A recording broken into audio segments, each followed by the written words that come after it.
Hey, how you doing, everyone? This is Sanakori. I'd like to apologize. I had some technical difficulties before on my other live stream, which was literally 10 minutes ago, but now I think everything's under control.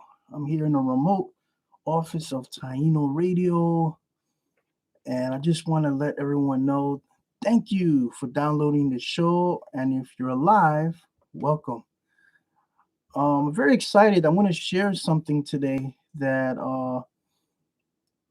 took me several months to really investigate. What was my first inspiration was like 2 or 3 months ago, I would say. I can't remember when exactly though. That I really sat down. Yeah, I wouldn't say 3 months ago. That I really sat down and I started creating what I call the Taino meditation beads. Of course, meditation beads has been used by many traditions, both religiously and philosophically. For example, the Buddhists use meditation beads when they constantly repeat the mantra of Amitabha. And also in the Muslim tradition, in the Roman Catholic tradition, when they pray the the Rosary, the Holy Rosary, and so on. So it's kind of cool that these traditions do exist in which they use meditation beads as a reminder, repetition of certain words. Um, for me, it's a style of mindful meditation. It's action. Instead of focusing on the breath, though, you're focusing on the word. And so, after years studying the 12 semis, I've dedicated a song to it, chants.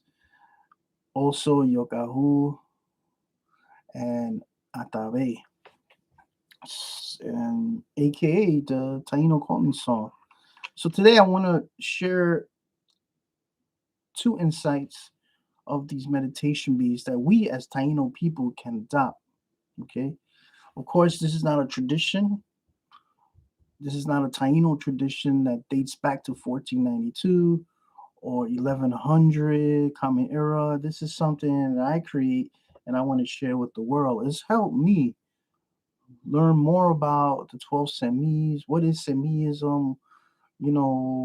How did our ancestors see the numinous, the divine? How did they interact with the universe?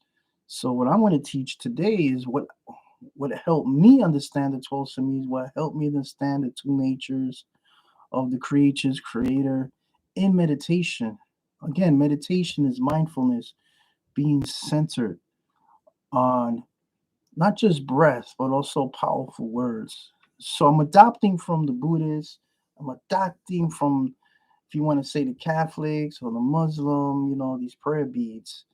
So I'm going to show you in our tradition, and I'm going to talk about this in the future. In our tradition, our ancestors used to use some beautiful polishing techniques when they polished their wood. And this wood will come out nice and dark. And this was used by using charcoal from the sacred fires, and they would rub it on the wood, and it'll come out nice and dark, like that dark wood.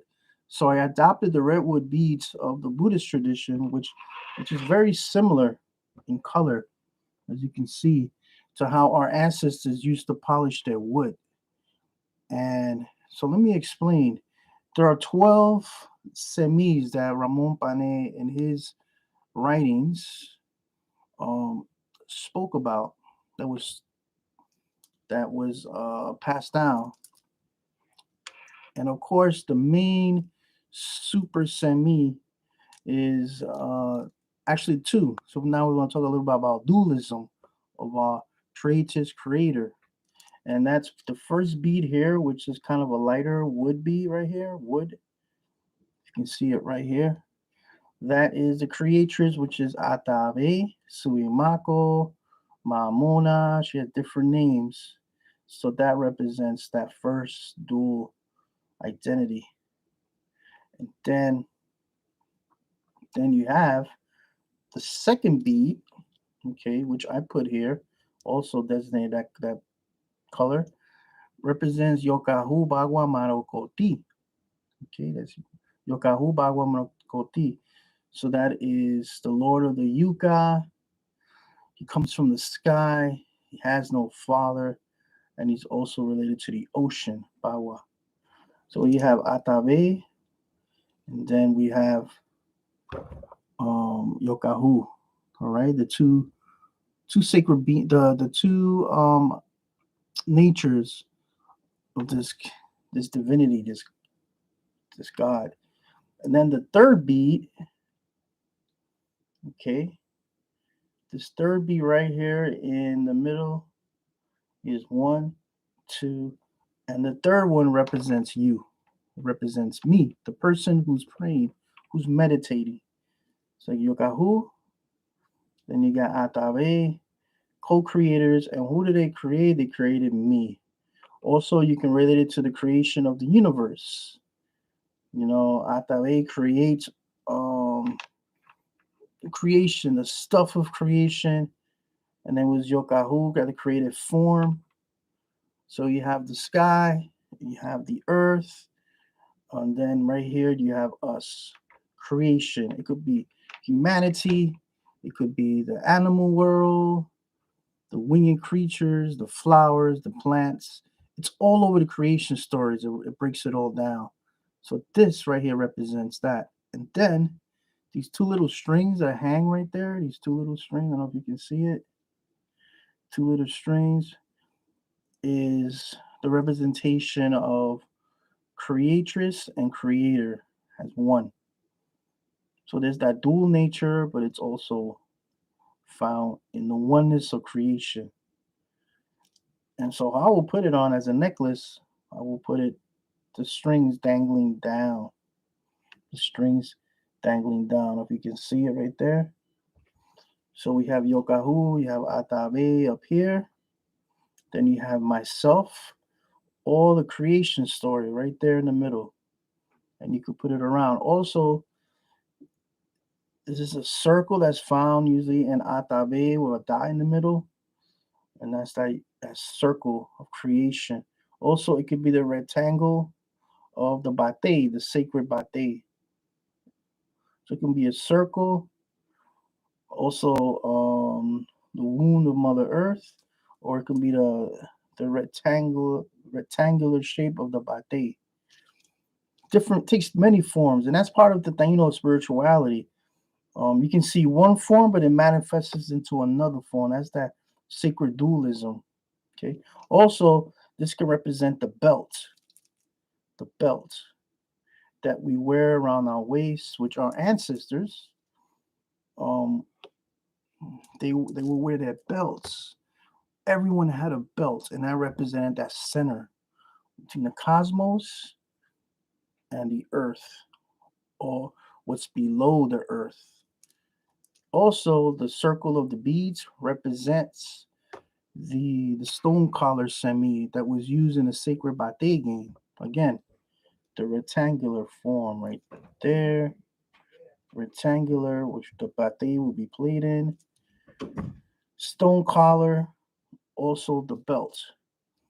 So there's many forms that you can this beads can turn into, and you can meditate on this as well. Remember, it's all about thoughts. It's also about feelings. So what do? I will start in the middle. Again, with the creatress, creator, dualism, natures, right in the middle. And then we have 24 beads, okay? Now there's not 24 semis, but there's actually 12 semis, so you times it by 2. Again, I time it by 2 because there's that dualism. Atabe Yokahu. So we constantly reminded that there's a dualism. There's that masculine and there's that feminine energy that's found in creation, that's found in ourselves, that's found in our community, and it's found in the numinous. So that's masculine and feminine multiplied by 2. So you can break it up into sections. For me, I always like to start with Atabe since she is the creatress. So we got Atabe, and then we have Boinaye, the great serpent. He actually In petroglyphs, he has both sexes, both masculine and feminine sexes. So we have Boinayer, and then also represents the important rain, the fertilizing rain. So that's very important. And then there's Maharu right there, Maharu, which brings a cloudless sky, a sunny sky. Okay, and then the fourth bead, this represents Wabansesh, which is the power of the hurricane. Also is the opposite of Atabe, Atabe being the still waters, and the opposite is Wabansesh, which is the powerful waters that could lead to destruction, which is connected to the menstrual cycle as well. Remember, our ancestors were very rooted in nature. So Atabe was childbirth, lactation, and Wabansesh, the fourth beat, represents purification, cleansing. Okay. And then I got the fifth beat there. We got Guatauba, which represents thunder, the thunder beams and so on. That's Guatauba. And then we got Goa Christie, the carry of the waters up the mountain, which can cause a lot of destruction. Okay, so there it is, the first six, which is the feminine.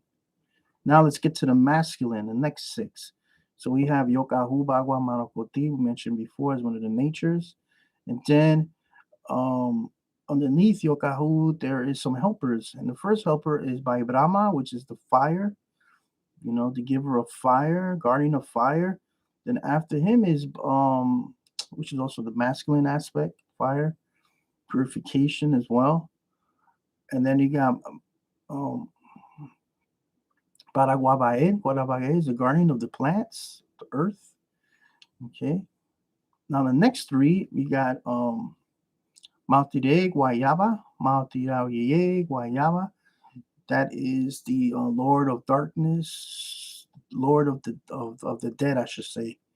And this is represented in the bats, the ancestral, where the ancestors live, and where the bats eat the guayaba berry at night, or what sometimes in Panay we refer to it as the opias. And then we have the fifth one there. We have underneath Oba Wabian, which is the dog deity, which is the guardian of Wabe, or the land of the dead, Wabe, similar to what Christians refer to as heaven, or maybe nirvana for the Buddhists. Then number six, you have Korokote. So Korokote is the semi of sexual delight, romance, and so on. So there you go. That's the 12. Now you multiply it by two, you have more. You have other 12. So you can reverse it. Instead of starting with Atabe, you can start with Yokahu. And then you reflect. Okay, I'm sorry. In this first section, you're just naming them. Okay, you just name them. So yeah. So you will close your eyes and you will meditate on these semis. So Atabe, the creatress. Think about the creative powers of Atabe. And then you're gonna go to Moinayed. Then you're gonna go so on and so on. And then you're gonna go to the masculine. Now, the first beat, as I mentioned, was Atabe. Now you're gonna go to Yokahu. So you can start with Yokahu here. You can start with the masculine semis, and then you go to the feminine. Then when you get to the third one, okay, um, which is you. Now what you're gonna do is you're going to somehow focus on your current life situation, okay? And what you're gonna do is you're gonna try to, what semi, what sacred being can help you right now in your life. So for example, if I'm looking at Atabe, Suimaku, Mamona, the sacred mother, feminine, maybe I have issues with my mother, you know. Maybe I have issues with an aunt or a sister or so on. You will meditate on that beat on this. And then you talk about Moinayed, what are things in my life that needs to be fertile? What do I have to build? And so on. How can I cleanse? Excuse me, hold on to that. Hold on to that thought about cleansing. when you get to Guawan Sesh, that's the cleansing part. Wait, what do I have to wash away from my life? So every bead, as you know, represents a semi.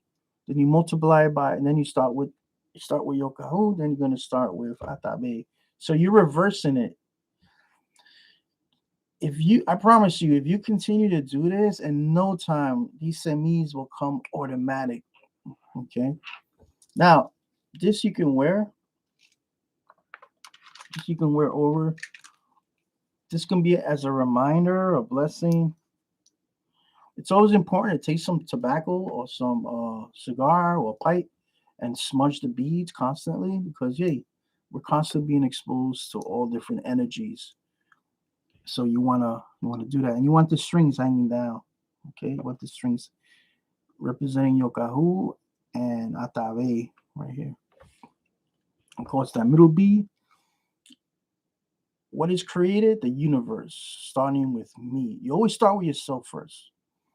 Now, in the purpose of your meditation, maybe you want to meditate on the situation in your life. It could be a family situation. It could be I don't know, you name it. That's the center point. That's where you start. Okay, human condition, human condition, right there. Now, if you don't want to walk around holding on to each bead and so on, meditating, I have a smaller version. Now, this smaller version has the two light beads, which is the dualism, Yokahu and Atabe. And then I only have 12 beads, the feminine, the masculine. Now I got the two beads. Once again, this is creation right here. This is creation, as I mentioned before. And then the two strings I have it in red, which represents the blood of our ancestors. Represents blood of our ancestors spilled for us. When we go back to our homelands, we're walking on our ancestral lands, but literally, as Chief Pleniku would say, I am standing on my ancestors. Their blood is on their land. So that's what that represents, the red. And you can put it on your wrist, or you can hold it. And as you're walking through the woods or whatever on your own, you can just meditate on the 12 times 2, 24, the two natures.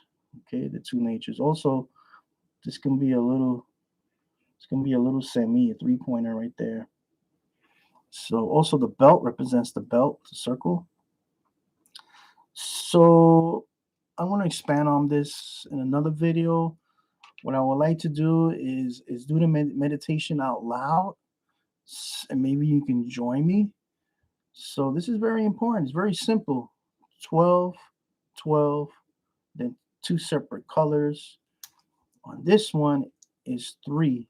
You got you in the middle, creator Yokahu, and then you have the 12 times 2. Again, the dualism. Our ancestors were very much into that dualistic way of looking at the world, of the cosmos, masculine, feminine, life, death, and so on. So that's my little input here. I hope check that out. Maybe you want to do it. It's real simple. You get any form of beads. I love the redwood bead, which is on the Buddhist tradition. So, hey, it's all right to start new traditions. Okay, it's all right. Um, what happens is, as we all know, a lot of people think we don't exist because so much was robbed, so much was destroyed. Okay, but thankfully, we're still here. And unfortunately, we lost a lot of stuff due to criminals and genocide and so on. But who's to say we can't create new traditions? So this is my attempt of creating a new tradition centered on a traditional mindset or attitude of the 12 semis, and then you have that dualism, masculine, feminine, Ataveda, the creators, Yokahu, the creator. So we got the sky, we got the earth, and we're in the middle. This is why every person wore a belt. Okay. In this case, I'm wearing a necklace. Now, eventually, I would like to make a beaded belt. Right now, I sometimes I use a regular belt, and I also use a string to represent that. So it's very important. I want everyone to think of this. In your meditation, you're going to be inspired to do something. Well, I encourage you to share it with the world. It's all about sharing. That's what ceremony is about. It's about giving, not receiving. It's about giving. So what does this meditation do? It helps you focus on what's important in your life. Okay? To be mindful, like our ancestors were very mindful of nature around them and how this dual nature of God was present in the world, and how this God had helpers, we call semis. These helpers helped us. So what do we do to help others? So I'd like you to download this if you want to share it on Facebook, whatever. This is called the Taino meditation beads. I'm inspired by these beads. These are wooden dark beads by the traditional style of how we used to polish wood that came out nice and dark. So wherever you are, I'm Bo Kwatukan, blessings to you, and I hope to see you soon. All right. All power to you. And power to the Taino people. Peace out.